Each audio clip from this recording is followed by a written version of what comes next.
Welcome back after the break. Sheikh Waqas Akram sahab के साथ गुफ्तगू का सिलसिला जारी है। शेख साहब, आज जिन फैसलों की अनाउंसमेंट हुकूमत की तरफ से की गई उसमें पहला पोर्शन तो हम डिस्कस कर चुके हैं, पार्टी बैन करने का। दूसरा मामला उन्होंने ये कहा कि आर्टिकल 6 लगेगा, किन 3 अशखास पे लगेगा। अता तारड़ साहब क्या कह रहे हैं, सुनवाइए।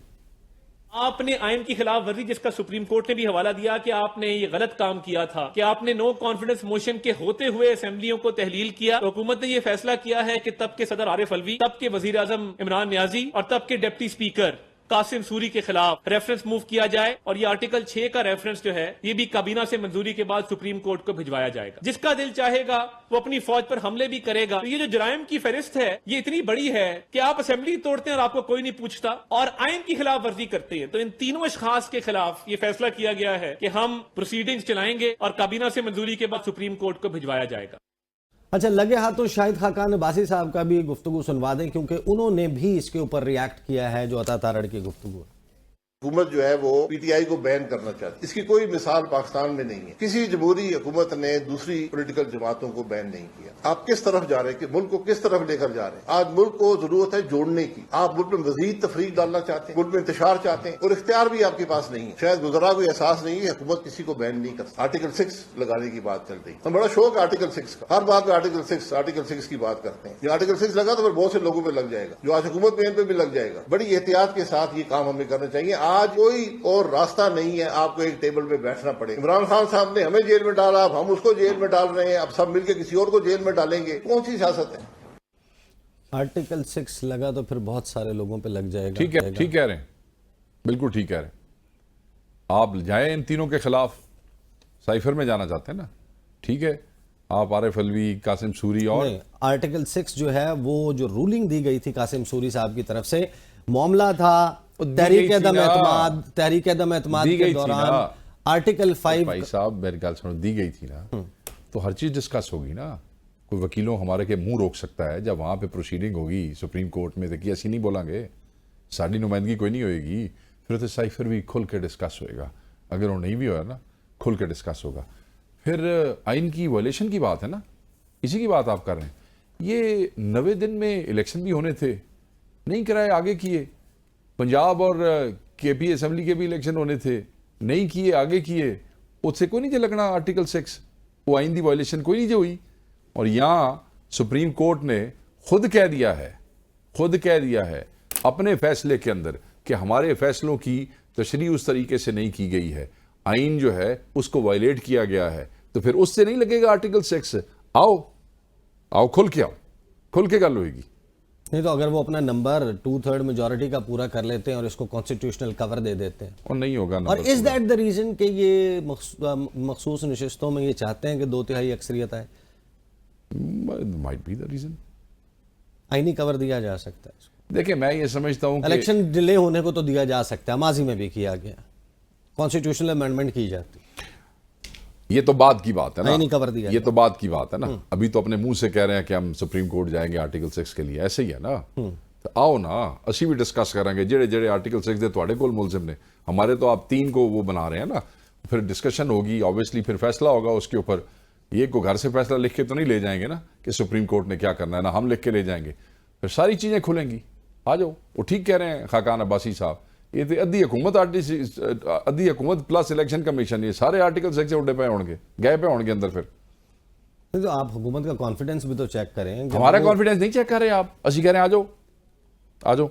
नहीं, हुकूमत का कॉन्फिडेंस, मैं जिस कॉन्फिडेंस की बात कर रहा हूं कि वो एक तरफ कहते हैं कि बेगमात जीत गई, क्रश की बातें करते हैं, माफ करे, कैसी बेहूदगी है, सब कुछ कहा जाता है, और उसी सुप्रीम कोर्ट से वो ये सब कुछ आपसे लेने जा रहे हैं। कैसी बेहूदगी है, कितनी गंदगी है। ये जो आपने अभी लफ्ज जो किया, और मैंने वो सुनी सारी press conference, this is a sick minded people.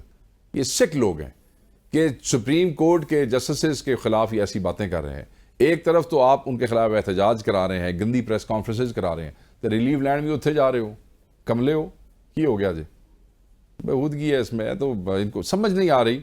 दोबारा मैं कहूँगा, खाकान ने ठीक कहा है कि ये तो मुल्क तोड़ने की वो साजिश कर रहे हैं, क्योंकि इनके सारे के सारे स्टेक्स मुल्क से बाहर हैं, सारी जायदादें इनकी बाहर हैं, बच्चे इनके बाहर हैं, बिजनेस इनका बाहर है। तो इन्होंने की ये अपनी हर शय समेटणगे तो टुर जाएंगे, जिमें पहले टुर जाते हैं हमेशा। लेकिन कुछ इनमें से लोग ऐसे हैं जो बातें करते हैं वो फिर हमें पूरी होती दिखाई देती हैं। राजा रियाज ने कहा था आर्टिकल 6 का मुकदमा होगा, उन्होंने कहा था कि बल्ले का निशान नहीं होगा। फैसल वावडा जो पेशीन गोई करते हैं वो पूरी होती है। नहीं, फैसल वाडा झूठ बोलता है, कोई उसकी पेशन गोई पूरी नहीं होती। उसने कहा था कि स्पेशल नशिस्तों में से एक नहीं मिलेगी, सारी आ गई। इलेक्शन से पहले हम टॉक शोज में इकट्ठे बैठते रहे, वो कहता था कि इनकी कोई सीटें नहीं मिलेंगी, इनके बिल्कुल हमें जीरो करके बैठा था। क्या सीटें आई और कैसे आई छड़ो तुसी, वो भी शेख इसी तरह तुक्के मारदा है, को लग गया तो ठीक है, को ना लग गया तो चल भाई।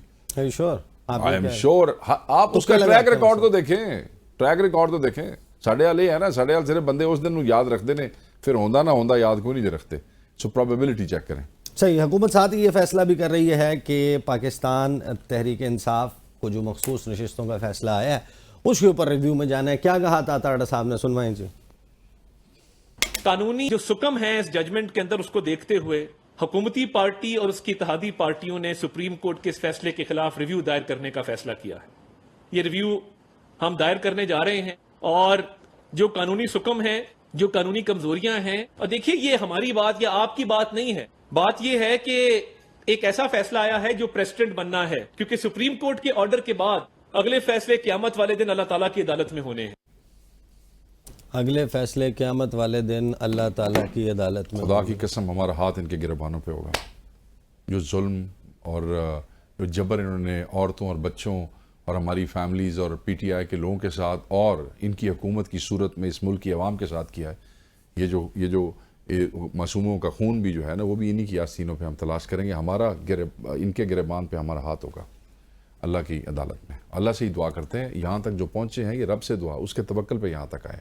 वरना इन लोगों ने तो हमें हल्कों में नहीं जाने दिया। इन लोगों ने तो देखे ना, वो जो खातून है सनम जावेद जो है, कितने अरसे बाद वो रिहा हुई और उसका अपने बच्चों से मिलना था, माँ बाप से मिलना था। अब अल्लाह करे अदालत ने कोई फैसला हो अच्छा गया, किया, दोबारा उनको रिलीफ तो मिल गया, लेकिन बट जो है वो अभी ये जाहिर है कि ये तो हम देख रहे हैं ना, ये कई रिलीफ मिला, टॉम एंड जेरी चल रहा है, वो एक केस से निकलते हैं दूसरे में तमाशा आपने इस मुल्क पे कभी देखा है? तो यार की कर दो, एक तो तुसी पिंदे हो back you beg international community सुन ले, और उसके बाद आप इस मुल्क में ऐसी गंदी मिसालें बना रहे हैं कि जब आप इंटरनेशनल कम्युनिटी के बाद पैसे मांगने जाते हैं तो उसके बाद वो कहते हो यार ये क्या प्रोसीजर आ गए हैं, इनके मुल्क के हालात देखो, इनके रूल ऑफ लॉ का मामला देखो, इनके अदालतें इंसाफ दे रही हैं, ये जजों के गले पड़े हुए हैं, ये बंदों को झूठे केसों में उठा के क्या कर रहे हैं यार, ये मुल्क नाल की कर रहे हो तुसी? तो हुकूमत जो है वो अब जाहिर है कि इस हवाले से अब रिव्यू में जा रही है। उनका जो मतमे नज़र है वो ये कहते हैं कि जिसने इंसाफ नहीं मांगा था, जिसने सीटें नहीं मांगी थी, उसको कैसे दे दी? फजूल बात है ये रेगुलर डेली बेसिस पे आप अदालतों में जाएं, देखें आर्टिकल 185 है guess that gives 187 complete justice. हाँ, पूरी जस्टिस तो वो सुप्रीम कोर्ट दे सकती है। दूसरी बात ये, को पिटिशनर थी कमल शोजफ, उन्हें लिखिया सी कि मैं प्रेसिडेंट वुमेन विंगा, उन्हें तो SIC ਨੂੰ कोई नहीं दिता होया ना, वो तो मैंने बनी नहीं, उन्हें तो SIC ਨੂੰ कोई एफिडेविट नहीं सी दिता। ये पागल है, ये मांगा नहीं था तो कमल जोसेफ क्या लेने गई थी वहां पे? अपना लिख के गई थी ना, वुमेन विंग पाकिस्तान की सदर है वो। ऐसे मारते हैं ये। और ये नकवी साहब, ये डेली होता है अदालतों में कि लोग अद्धी अधूरी दरखास्तां लिख के आ जाते हैं, इन कोर्स ऑफ इन्वेस्टिगेशन बहस मुबाहिसा वकील दलाइल पेश करते हैं, तो बहुत सी ऐसी चीजें सामने आ जाती हैं जिनका जिक्र नहीं होता सुप्रीम कोर्ट में, और सुप्रीम कोर्ट फिर उसके हिसाब से फैसला कर देती है। इसमें क्या नहीं, लेकिन आप ये जिस स्ट्रेटजी के ऊपर हुकूमत जा रही है, आपको क्यों लगता है कि ये कामयाब नहीं होगी? उमर अताब बंदयाल साहब जब चीफ जस्टिस थे, इनकी पॉलिसी जो चली थी उसमें सास कोर्ट कहा गया, ट्रक्स वाली बात की गई, सुप्रीम कोर्ट के सामने धरना दिया गया, वहाँ पर बैठकर तकारीर की गई, पार्लियामेंट में खड़े होकर बिलावल भुट्टो जरदारी ने कहा कि इस्तेहकाक कमेटी में बुलाएंगे उन जजेस को, 3 जजेस को जो इलेक्शन करवाने का कह रहे हैं, हम ख्याल बेंच की डिबेट शुरू की गई, ऑडियो लीक्स हुई। ये सारा जो एक पूरा काम उमर अताब बंदयाल के दौर में हुआ, चीफ जस्टिस, साबिक चीफ जस्टिस, आज अगर 6-8 जजेस को सुप्रीम कोर्ट के इसी तरीके से ये टारगेट करते हैं, जो नजर आ रहा है शुरू हो गया, कोई फर्क नहीं पड़ेगा। आज से पहले 6 जजों ने खत भी नहीं था लिखा। आज से पहले जैसे मियाँ वाली और सरगोदा के जज ने खत लिखा अपनी रिस्पेक्टिव हाई कोर्ट और सुप्रीम कोर्ट्स को, जजेस ने इस तरह भी हिम्मत नहीं थी की। तो टाइम्स हैव चेंज्ड, बदल गए हालात, टाइम्स हैव चेंज्ड। हम उसकी सबसे बड़ी वर्षन से, दबाव से काम नहीं सर, औखा काम है ऐसे इस दौर में, इस सदी में, ऐसी सोशल मीडिया की जलगार के अंदर मतलब है आपके मौजूदगी में आप ये समझते हैं कि इंटर और खसूसन जब आप वो मुल्क हैं जो चलदा ही दुआएं दे पैसे दे बाहर वाले दे, you think you can shut people up like this, what's wrong with you? नहीं तो पैसे तो अरब स्प्रिंग IMF वाला तो आपको हो अरब गया स्प्रिंग ना। याद है, आपको कीनिया अभी आपने मिसालें देखी हैं। अल्लाह का शुक्र अदा करो कि आपकी कौम और अवाम अभी उस तरफ नहीं गई। उस तो बातें वैसा ही मौका जान गया। नहीं, शाह अब्दुल्ला ने $120 अरब का रिलीफ पैकेज दिया था to avoid that Arab spring का spread toward Saudi Arabia.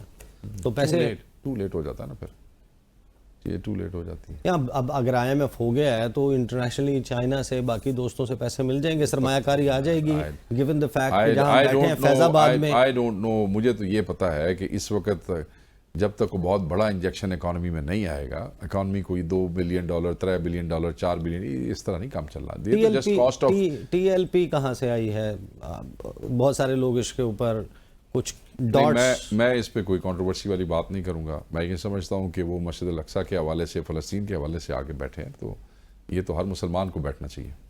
But हुकूमत जो है वो आपको लगता है कि ये जो नेतन्याहू को दहशतगर्द करार देना, मेरा ख्याल है कि कोई भी पाकिस्तानी ऐसा नहीं होगा जो इस मुतालबे से डिसएग्री करेगा। इजरायली प्रोडक्ट्स के बायकॉट के हवाले से कैंपेन, बट हुकूमत डू यू नॉट थिंक कि हुकूमत को ये फैसले अपने तौर पर ही ले लेने चाहिए थे या अब ले लेने चाहिए? बिल्कुल लेने क्या चाहिए। आप उनके मुतालबात से इनसे एग्री करते हैं कि जाहिर है कि अगर इजरायली प्रोडक्ट्स हैं उनका बायकॉट मुसलमान दुनिया में किस करना किस चाहिए? बहुत से यूरोप के मुल्कों में किया हुआ मुसलमानों ने, अमेरिका में मुसलमानों ने किया हुआ है। लंदन में जब इन्होंने इसका बायकॉट किया तो कई ऐसी फूड चेन्स थी जो बिल्कुल खाली हो गई थी, और ऐसे जो गारमेंट्स के जो डिज़ाइनर्स थे, जैसे ज़ारा है, उसने सपोर्ट किया इसराइली इन्वेजन को और उस सारे फस्तायत को। तो आप देखें वो 2-4 महीने के लिए तो उनके स्टोर्स में लोगों ने जाना बंद कर दिया। सेल्स गिर गए। मुझे ब्रेक पे जाना है, ब्रेक से वापस आएंगे। बात पाकिस्तान तहरीक इंसाफ की लीगल स्ट्रेटजी, पॉलिटिकल स्ट्रेटजी क्या होगी बुशरा बीबी के हवाले से। जिस वक्त रोबकार जारी हुई तो फिर अडयाला जेल में क्या हुआ, शेख वकास अकरम साहब से ये भी पूछेंगे, और बहुत सारे अहम मामलात, खासतौर पर हुकूमत के साथ मुज़ाकरात। बात करते हैं आफ्टर द ब्रेक।